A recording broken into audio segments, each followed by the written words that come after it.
All right, everybody, welcome back to session 2 of the first day of the Art of Armor Zoom benefit for History Live Northeast. I'm still Matt Blazek, Executive Director, but we have here now my good friend, the brilliant Astrida Schaeffer, and she's going to give us a talk about work she has done for the Art Institute Chicago. The Art Institute Chicago, you may recognize it from another one of our speakers who's going to be tomorrow. Jeff Wasson built a suit of armor for the Art Institute of Chicago, but Astrida worked on all of the mannequins that display the armor there. Well, not all of them, a number of them, right? so, so I'm going to let her take over and share what she has to do. Thank you so much for joining us today, Astrida. Oh, you're very welcome. I'm glad to be here. And of course, right on cue, my cat is on the other side of the closed door screaming.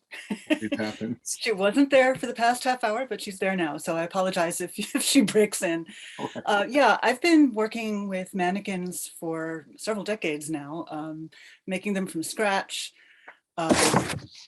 And I'm going to share my screen.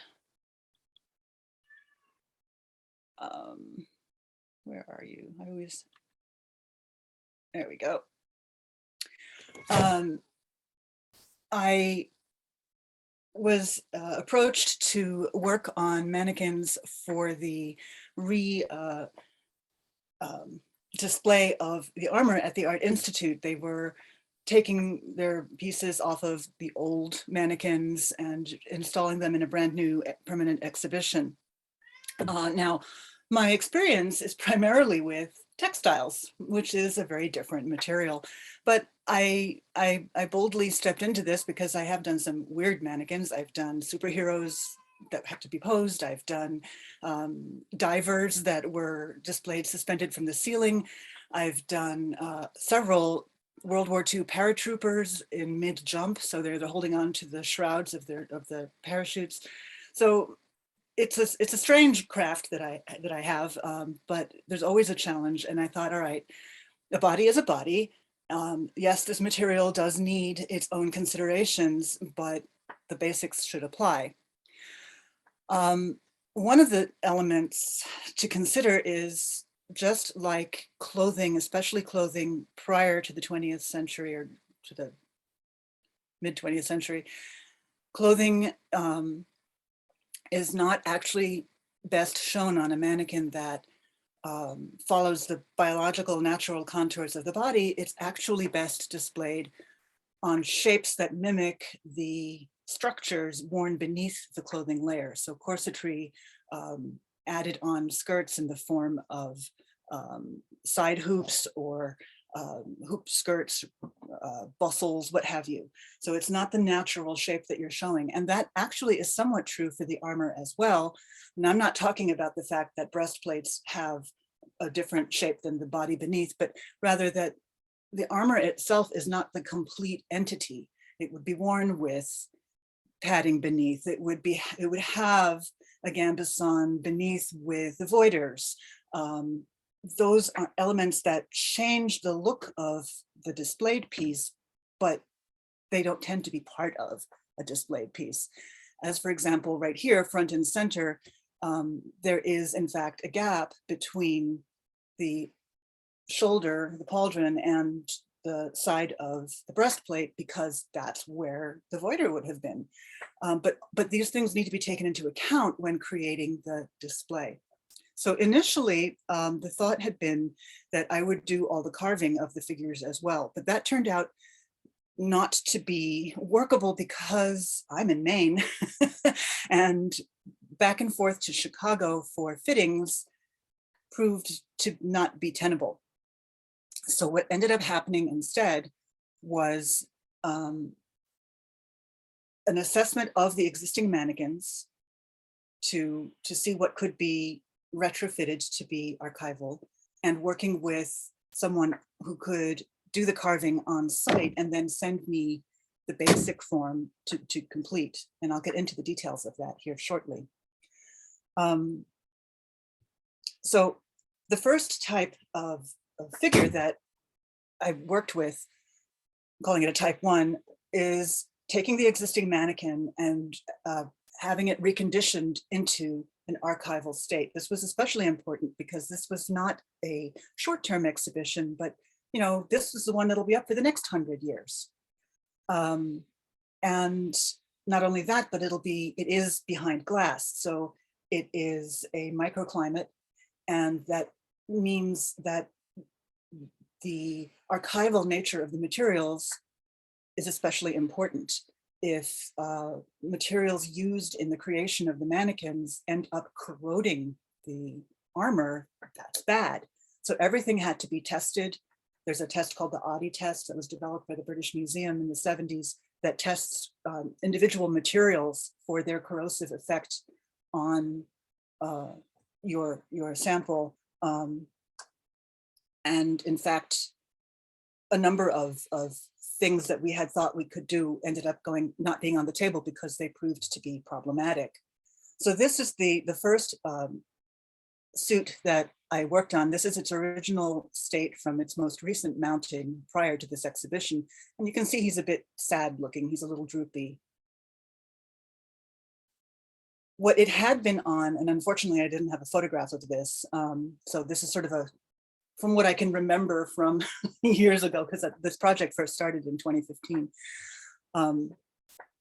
It had a wooden core, and it was a series of silhouettes, a side and a front, that were slotted together and then filled in horizontally with discs. So you can kind of see that construction here in the graphic, and the view up here of looking, straight down, what it looked like. And then the arms were pieces of wood that were joined to the shoulders with a hinge, and at the elbow as well. So these were materials, this wood, outgassed like crazy.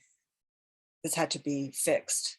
So what I suggested, and what they did on site before it was sent to me, there's a material called Marvel Seal, which is made as an encapsulating material. It is heat bonded, so you just take an iron or other heat source of that nature, and you literally iron it onto your surfaces.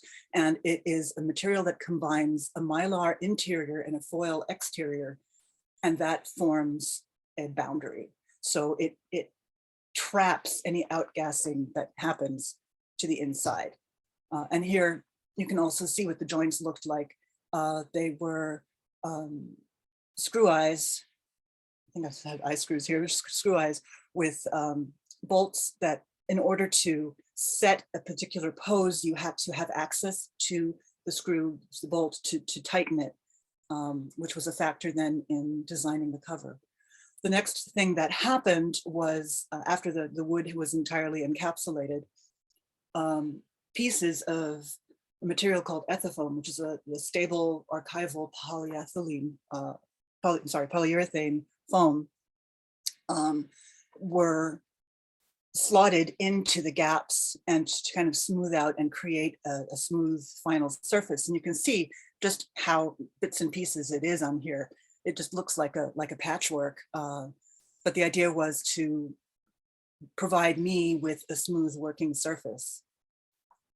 And the crates that arrived were enormous. And you can see there are trees in the background of this photo. And that's because I ended up having to unbox everything outside the studio because the boxes were too big to fit through the doors. That was a challenge. And I apologize for the groin shot, but it was the best photo I had to show this. But what I did for the reworked mannequins was then to completely cover it head to toe with the chosen fabric, in this case Pacific silver cloth, which some of you might be familiar with. It helps avoid corrosion for your silverware. It keeps it from damage, and it was Audi tested and proved to be the best material, which was a delight to me because the first choice had been a suede cloth, which was not only very difficult to stitch, and all of this had to be hand stitching. There's no way that I could have done this by machine because it had to be as tight as possible to the figure. I wouldn't have been able to get it back on. It was difficult to sew, and it had zero stretch at all. The Pacific cloth, at least, had a slightly looser weave, so I was able to at least pull on it and get some of the fabric to go on the bias around curves. But I definitely had to piece things, as you can see here on this image. It's not just a simple pair of pants, and the whole groin area was an entirely different challenge to piece that way, so it was a smooth fit, and so that if anything should show in the public, it would be without a seam showing. That's part of why the seams are placed where they are. The arm coverings were treated like sleeves. I deployed something of a mini grand assiette on these. As you can see, there's a slight curve to the sleeve head here that's larger than a normal armhole is. That was to provide coverage where the voider would have been at the side of the breastplate. But really, for this particular mannequin, the point was to be able to pull the top of the sleeve down so you could access the joint for the shoulder. And then at the sleeve, at about the 3/4 mark on the arm, you can see the yellow dotted line down there, to lift that up to access the mechanical joint at the elbow. Those notes were just there for shipping purposes, so that they would know what to do when this arrived in Chicago. But this facilitated free posability, so the arm could move however it needed to without straining the fabric and creating wrinkles, because the entire top of the shoulder could move with the fabric. The shoulder fabric could move with the arm, it would rotate around the body.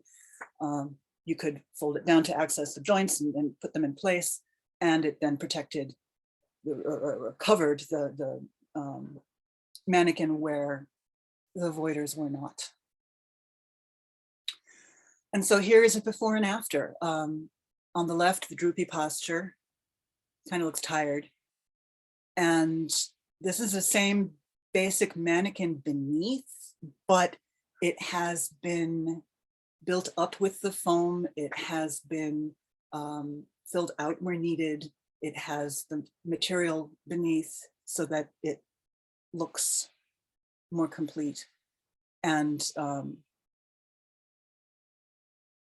you can see, I think, it's hard to tell from the photo. I can't remember which ones got their brayettes and which ones didn't.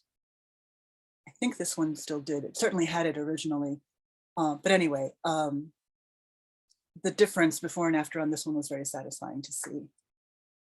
Much more commanding. He's actually there as opposed to sort of the ghost drooping in the corner. A number of the mannequins for this exhibition were treated this way, including this one. And if you go to see the exhibition, the telltale is if its feet are showing and you can see what the mannequin feet actually looks like, they're blocky, because that's what was that was the original design of the wood, because most of these were for suits that had their sabatons were that square blocky style, and so the wood was supporting that. The type 2 was more elaborate on my end of things. These were brand new mannequins made with the ethafoam, the polyurethane archival foam, but they were to incorporate steel armatures, because ethafoam is a marvelous material. It's the primary material I use in my mannequins. It's great for, it will hold up for fabric garments very well, but it's no way could it stand up to supporting the weight of armor. So it needed to have a steel armature inside. And my partner and co-conspirator, Schaeffer, made the armatures. Oops. So the figures were carved in Chicago, fitted to the armor, and then sent to me here in Maine. And I cut them apart and inserted and marked them for where the shape of the armature should be for each piece.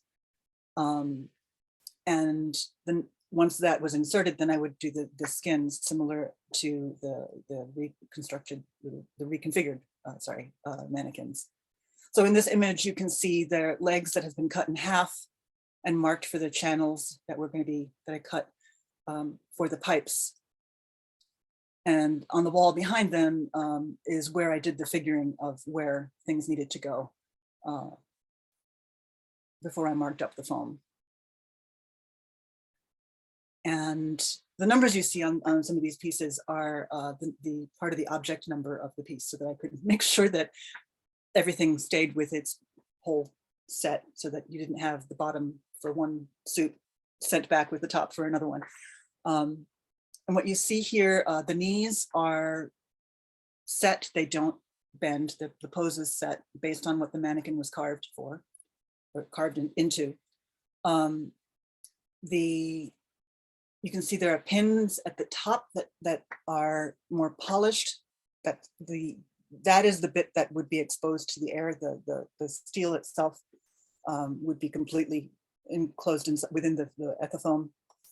The pin there is to join the torso to the hips and legs, because they came apart at the waist. The armature also extended at the foot, at the heel and the toe. They had threaded rods that went through deeper down, so that a base could get slid up underneath and then bolted in place. So I had a working base. And what you see on there with the marker lines are, this same base was used for every single mannequin, and each one had a slightly different pose. So there were a number of different feet.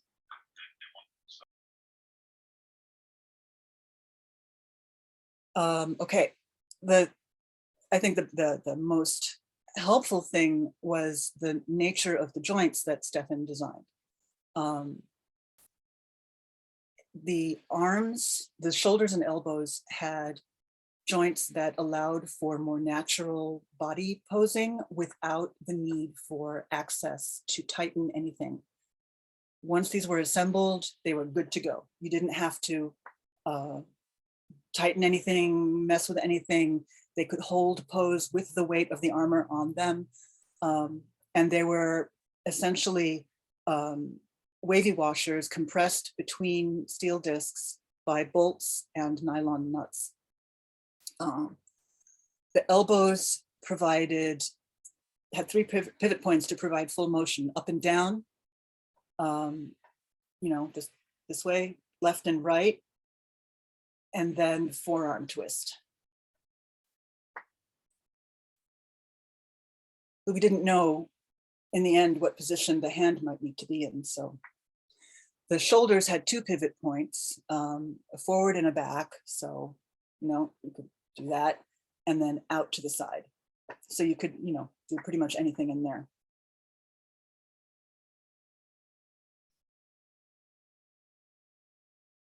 And here's a shot of several of the gentlemen waiting. You can see the bolts coming out the heels on some of them and the toes. And on the left, the torso is still in process. The head is still being sewn. The arms are still to be applied, although this might have been one of the armless ones, because that happened too. The torso didn't have its receiving holes drilled yet, so it's just sitting there on top. And that's what one of those would look like. In this case, it didn't have the lower leg armor in place. And in all, I was doing full body, half body, headless figures, armless figures, and individual heads. The light of the photograph makes it look wrong. These are all the same color originally. And so this is the kind of, aside from the full figures, this is the sort of range. If the armor had, in general, my approach to mannequin making is to leave the focus on the object. I don't want the mannequin to be the thing people are looking at. So that's part of why the ground fabric is so dark, to kind of make it disappear into the shadows as much as possible. Where there's a gorget, that's the natural place to end the neck smoothly without lumps and bumps and wrinkles. If like in the case in the piece up here, oops, did I do something weird? Yeah. In this piece up here, you can't avoid seeing the mannequin, but everything is as clean as possible. So it's not the focus of what the viewer is being exposed to. So that's the short and sweet of what I did for Chicago. What I really took away from this, if I had it to go back and do again, one of the things when we went and we spent 3 intensive days measuring and photographing and gridding and just trying to capture these complex 3D shapes in such a way that I could essentially recreate them back in my studio. And that was really, in the end, difficult. We didn't have access to scanners. Also, these are reflective. A 3D scanner would not have helped me much. So what I think would have made more sense, yes, get necessary measurements from the individual components, but really lay the armor out flat on the table, head to toe, however much of it you have, to comprise the entire suit with the overlaps as the curator wishes. The curator for this exhibition was Jonathan Tavares, very wonderful to work with. And he had very clear ideas of what he wanted, but without having the pieces in that relationship in my studio, it was very difficult to create the right dimensions. That's why it was important for the sculptor to have access for fitting when the bodies were carved. If the body were laid out from helmet to sabaton on the table with everything in correct overlap with other pieces in correct association, then a different kind of measurements could have been taken to give me the person inside. Because what I do is essentially reverse engineer the human from the artifact that I have to work with. And if I don't have the sense of how much material is lost by an overlap, that's really difficult to do. And other than that, that was really the main thing I wish I could have done differently, was to get that complete sense of the object rather than just focus on the individual pieces. But I have to say that getting that close to so many wonderful pieces of armor was just fantastic. I got to touch the helmet worn by the Holy Roman Emperor Frederick, and that's not something you can say every day. That's all I have off the top. If anybody has any questions, I would be happy to. Should I leave the screen up so that I can go back to particular pages, or? Sure, that works. That works fine for me. I really love the style of the mannequins. Like you said, you talk about how you try to make it disappear into the armor. I really appreciate that approach to it, because while I still think the mannequins themselves look pretty cool, I laughed so hard at that picture of the one of just the legs standing there. I thought that was fantastic. But these mannequins, they're just so impressed because they especially the full body ones, are so almost creepy. They look like they could come alive and stuff. I confess, I kept thinking Bed Knobs and Broomsticks, if you guys remember that movie. Perfect. I just sent Stefan a message through Facebook. I'm like, those joints are genius. Because it does. You're right. Looking at the original pictures of what the original armor looked like, and then looking at it with the new armature and mannequin underneath these things, it does. We often fight that misconception that armor was clunky and hard to move in, and I think a lot of times that is perpetuated because we have those mannequins that make it look clunky. Yeah, very good point.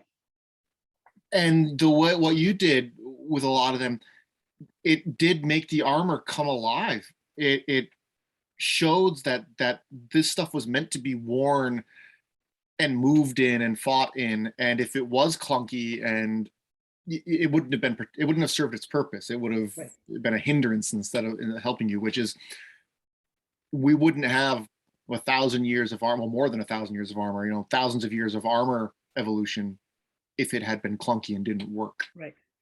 So yeah, I think it's fast. Anybody else have any questions for Astrida? I've actually got one. So first off, I thought it was really awesome seeing the evolution of your process. Like I always love seeing that with, crafting of any kind. I'm curious, what got you started in making mannequins? Like what was sort of the kind of the aha moment of like, yes, this is my thing. This is what I want to do. You know, fools go where angels fear to tread. I feel that on a spiritual level. I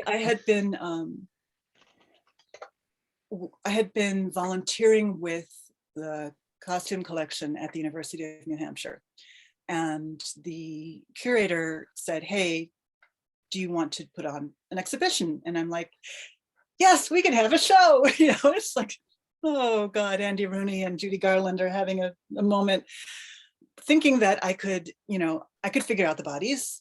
I could use dress forms, I could use whatever. And of course, that's completely wrong. And the curator found, just fortune smiled, the curator found a week-long workshop. At the time, there was the American Textile History Museum in Lowell, Massachusetts, which has since sadly gone away. But they housed in their premises a conservation center as well. And they were running the program. And it was intensive, multiple kinds of figure creation and so on. And it felt like my hands suddenly knew what they were for. It was amazing. It was really an aha moment, to the degree that the class was being taught by someone who was leaving that conservation center to go to Williamsburg. This was the last thing she was doing for them. And the conservation center actually hired me afterward to make some mannequins for them that they needed for an exhibition. And I did a few things for them after that, and then moved on, and it became my career. I kind of managed to have a dual career for a while. I was working at an art museum on campus that had no textiles, but I would take my vacation days and weekends and work on exhibitions for other museums, because it was just, I loved it. I loved bringing this object back to life. I loved taking something that was this spiritless mess on a hanger or an acid-free box, if it was lucky, or a table if it was not lucky, and bringing it back to its heyday so that people could look at it and understand something about life through that object. And that meant giving it the correct shapes underneath and understanding its context. And as time went on, I was able to leave my museum job to become a museum consultant. And that's what I've been doing now for 15 years now, just that, and working with mostly small museums. Mannequins are incredibly expensive. If you go to like the Costume Institute at the Met, those mannequins are $2,000 each. Oh, wow. Small museums and historical societies can't afford that, but they have treasures too. And I really felt it was like a mission to bring the approach of proper exhibition, both to prolong the life of their objects and to increase their appeal to their local communities, so they had more support, because they could put these things on exhibition and people love to come and see it. So that kind of became my mission, is to work with mostly the small museums, which thankfully New England is rife with. But then on occasion, I've done projects far away as Texas, Key West, and then the Art Institute happened with this very different approach, but really having the opportunity to be in that direct contact with the past by handling the object, and in some cases discovering secrets about the wearer, with the armor, looking at the wearer, where things had rubbed, where there was damage from an encounter. I just love that kind of thing. It really makes the past come to life. It's literally material culture.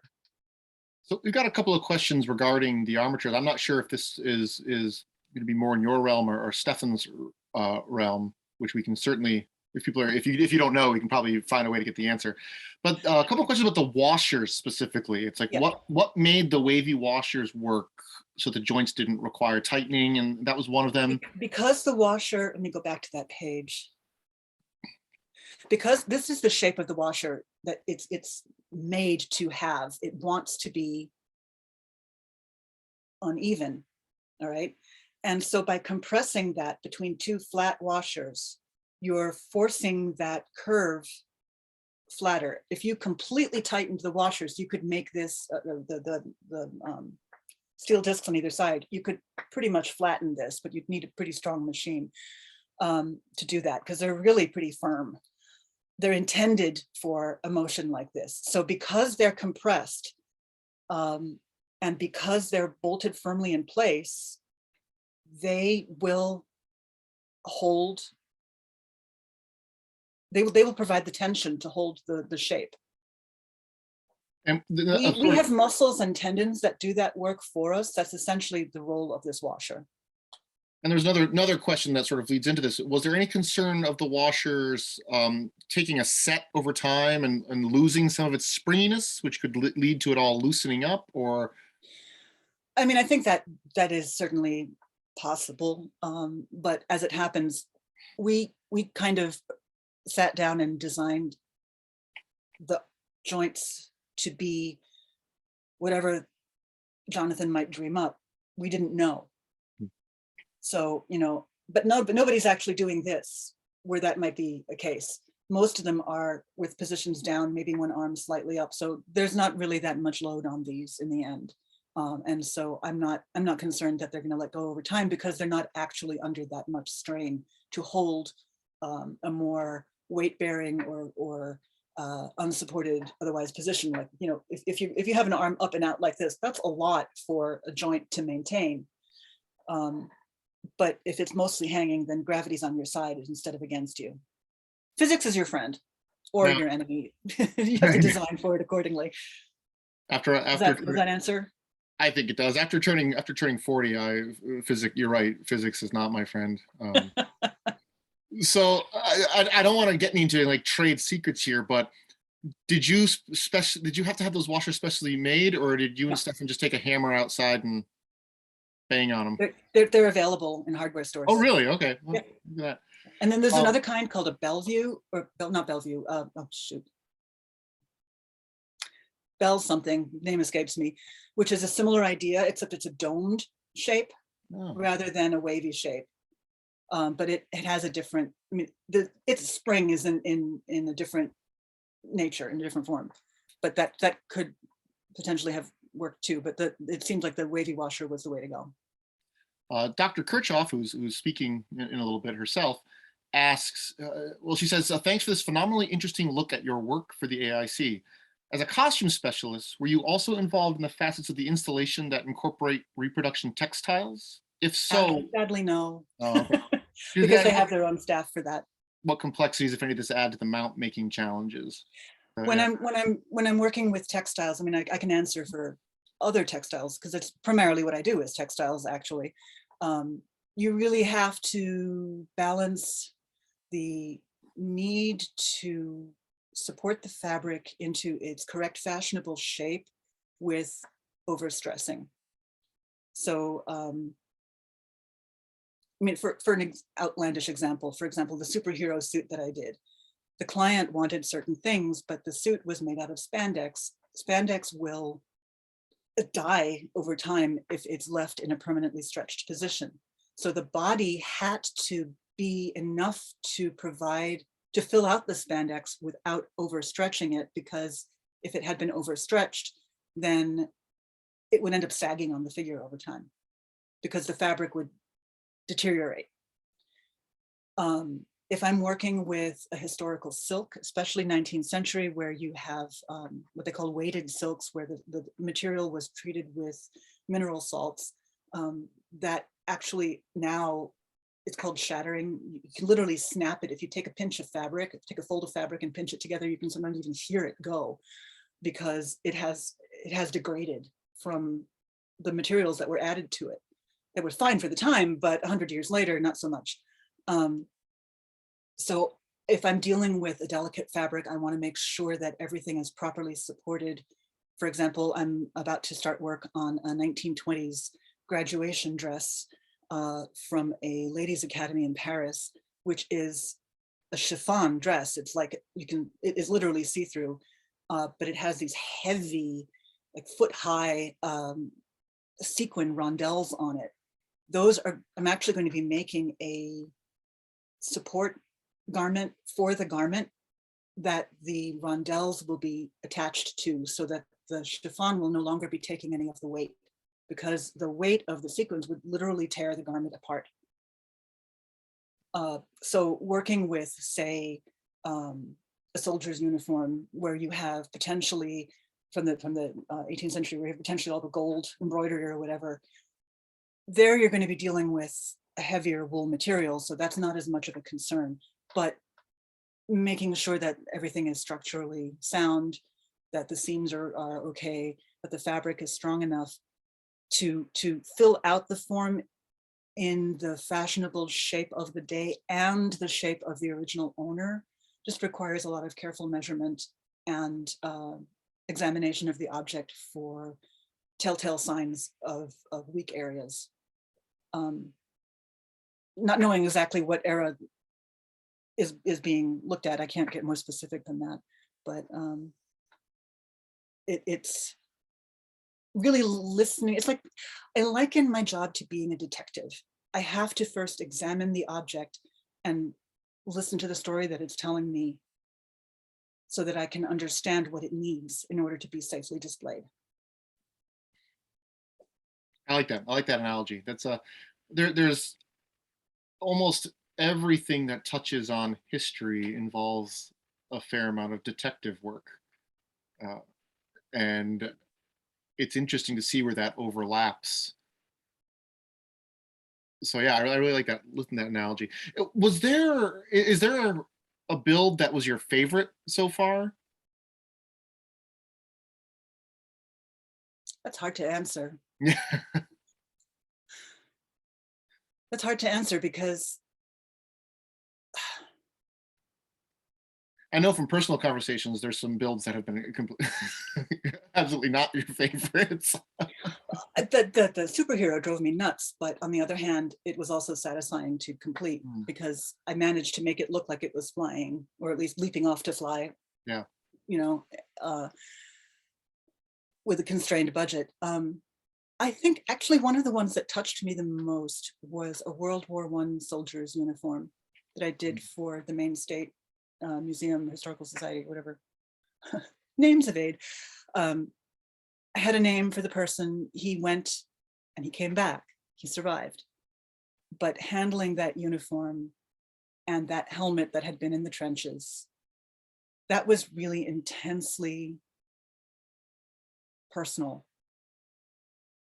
You know that this garment saw things, and being able to put it back on a body shaped form so that others could experience it. I felt very honored to be able to do that. Especially in such an event that's so, I mean, in the grand scheme of things, recent. Yeah. It's not like the medieval armor where you're putting it on and it's that distance of, well, yeah, I mean that armor probably saw battles and its own Yeah. things too, but it's not as close to our own modern times that Yeah. we remember it so much. So yeah, that must have been very, very moving to work on. It really was. It I'm gonna, really was. if it's, I'm gonna have to next time once the museum reopens, I know that they're going through a major reconstruction right now, but I'll look at that exhibit with a completely new set of eyes now. So, someone asked, I wonder what it would like. Wonder what it would be like doing this for barding for the war horse or war elephant. That's a completely That would be different. fabulous. Have you ever done any non-human mannequins? No, No. I've not been asked, but I would love it. I mean, part of what I really love about what I do is every project is its own challenge. Right now I've got in the wings waiting, I've got this woman is donating something from her teen years to her local historical society. And she used to be, or she still is, I guess, a drummer, but this was her drum kit and the clothes she wore and the platinum blonde wig she wore in the 1960s after seeing the Beatles on TV.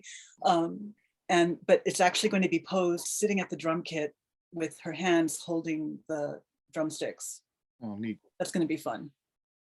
Well, you've done at least one famous person mannequin. I have. I've worked with one of the Star Trek uniforms for Captain Riker, Jonathan Frakes. For Prince, although sadly I didn't get to actually handle the costume itself. That was all done by measurements at a distance. Oh. I've done a mount for the buff coat of the first governor of Massachusetts. Oh, neat. I feel like I'm forgetting some. It's been interesting. I have had the experience of some actors. For University of Texas, they have a collection based around Lonesome Dove, and so I remember that show. I've worked with Angela Huston's costumes, with a number of actors, but also, something that probably belonged to a servant in a household. I've worked with a dress worn by the wife of the mill owner, and I've worked with a dress owned by an employee of that mill. It's been an interesting experience of just touching lives at all levels of society and across time. It must be a little And sometimes I surreal. think it's the simplest ones that are really the most powerful, because they're still surviving. That's the thing. What we have as surviving items, be it armor or clothing, are just a small fraction of what was around. So why did they survive? Why were they kept? Why are they still here? That's a good question. That's a deep question. I don't know if I've had enough coffee for that deep questions, but it gives a lot to think about, especially when going to museums and collections. Does anyone else have any questions for Astrida?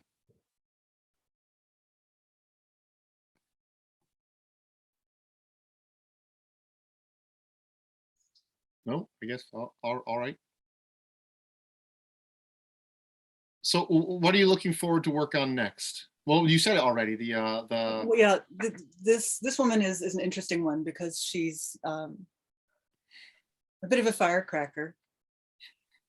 So not only am I working on a mannequin of her young drummer self, I'm also going to be building another one of her as a commercial airline pilot.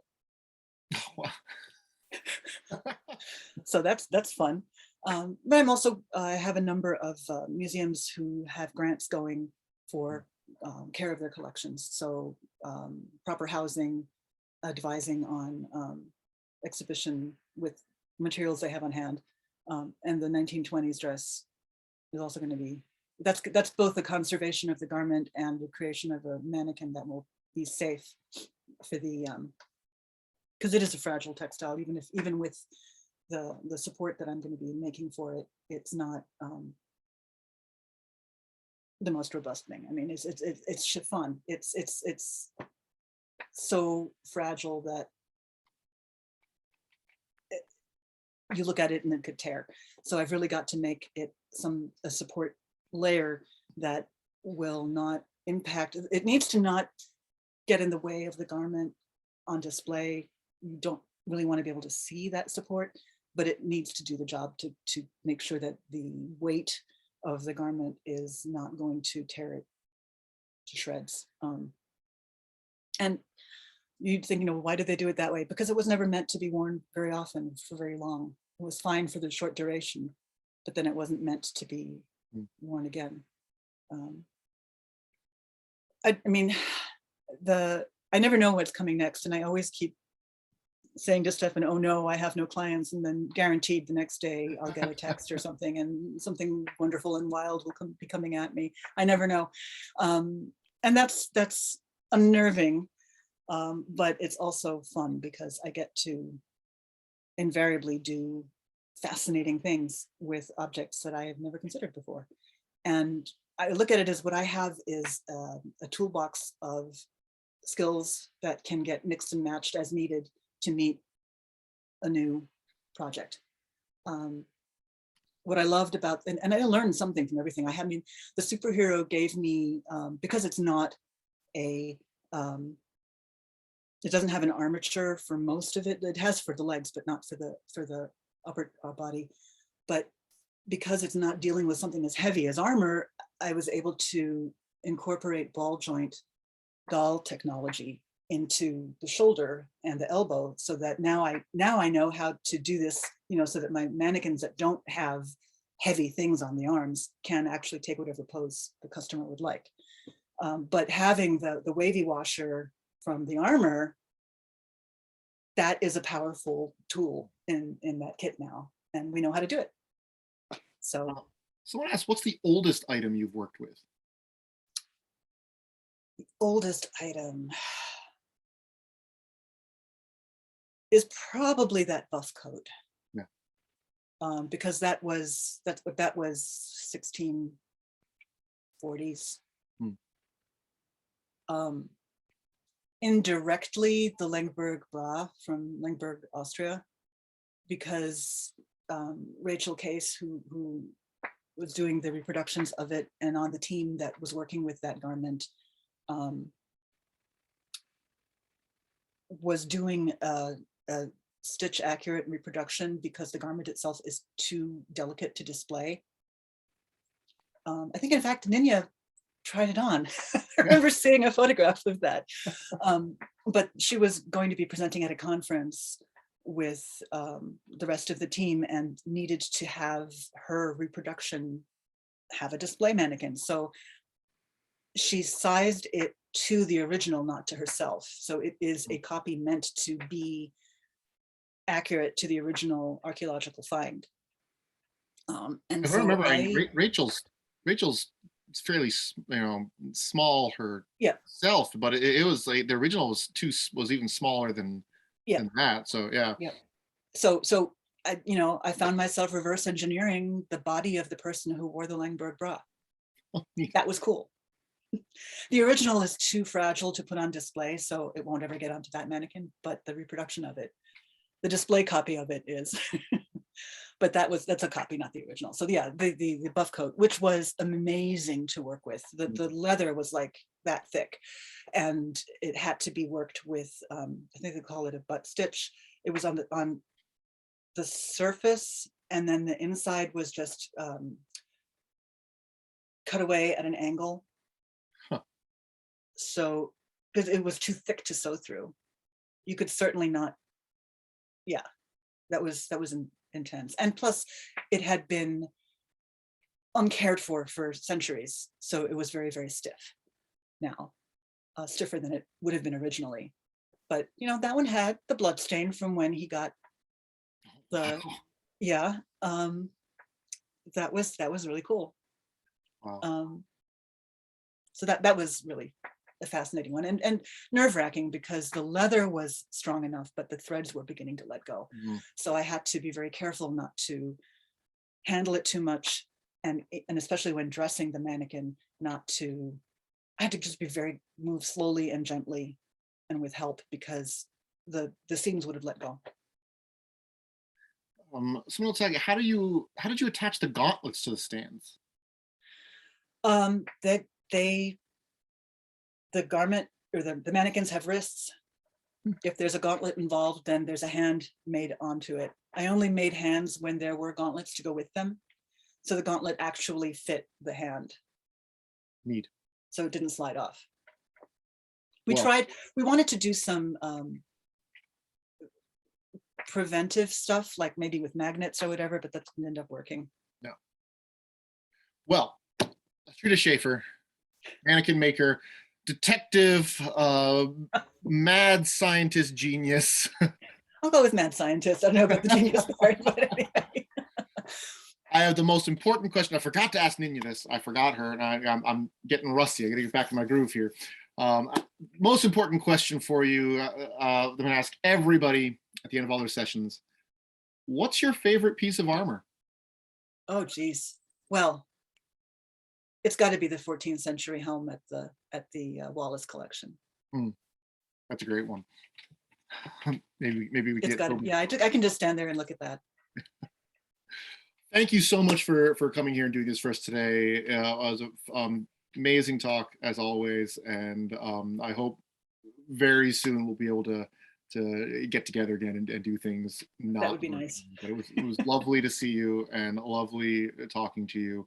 A fantastic presentation. So, Thank you. folks, we're going to take an hour break now for lunch because I got to go eat.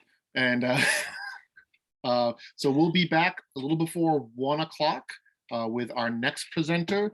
And let me look at the, I think that's Dr. Kirchhoff.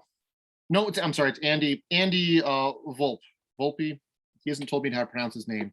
Andy Volpe will be talking about Roman things. So we'll be back then. Thank you all for attending. We'll see you later.